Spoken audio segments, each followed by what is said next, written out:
Hello everyone out there on YouTube, this is ScamperBeBum here with a new video series about Spyro the Dragon. Or to be more specific, the dragons that Spyro has to save in the first game and will also have to save in the remastery that were turned to Crystal. I originally wanted to talk about how the dragons were redesigned for the remastery, but at the time of recording this video, there is currently only one clear image of the remastery's dragons redesign. So I decided to make a series in which we look at the original game's dragons and try to predict what their redesign is going to look like. But first, I need to mention 5 traits that we need to note with all the dragons from the original game. 2 major traits, and 3 minor traits. The major traits are always common amongst all of the dragons from that realm. Those traits always include the horns of the dragon and the back spine of the dragon. The minor traits are traits that are common throughout all the dragons in the realm, but are not absolute. So some dragons can vary from this. These minor traits are body color, the body shape, and other specifics about that realm's dragons. First up on our tour of the dragon realms is the Artisan realms.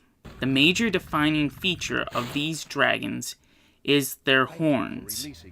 All Artisan dragons' horns curve outwards and away from the top of their head, and with their back spines, all the spikes going down the center of their back are small and evenly proportioned with all the other spines in their back. The minor traits that we notice with these dragons is their coloration. Their body color is usually a primary color with nothing too extravagant seen, but that their stomachs are all the same color of a tannish yellow.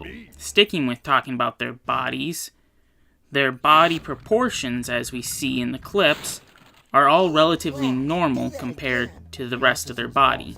There is no elongated necks or arms. Everything seems well proportioned and suitable for most of them to be able to stand upright. Speaking of standing upright, other than their ability to stand upright, all Artisan dragons seem to have some sort of beard made out of fins going around their head. As all the Artisan dragons we see seem to be fully grown or older dragons, we can only assume that this trait is something that all Artisan dragons are born with. Here are a few clips of Artisan dragons throughout the original Spyro game. Spyro, my friend, how about a hint on gliding?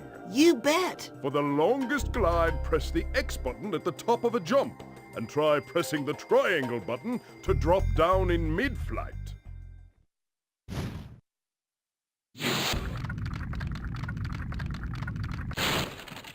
When you free a dragon or step on one of their platforms, you're saving your progress. That could be useful if you run into trouble. Not that you ever run into trouble, Spyro.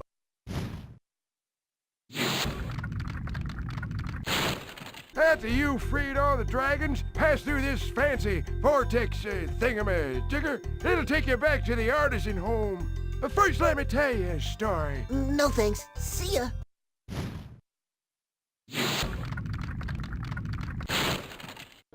Oh, it's you! I wasn't sure if you'd escape those annoying little creatures. Of course, they wouldn't bother me, but here's a hint. Metal armor is fireproof, but a charge attack will take care of them.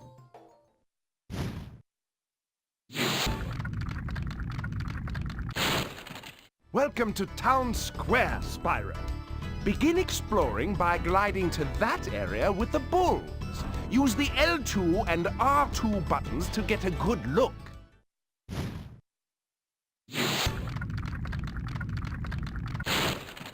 Thanks, Spyro. I had the worst itch on the tip of my wing. Did you know that you get your longest glides by pressing X at the very top of your jump?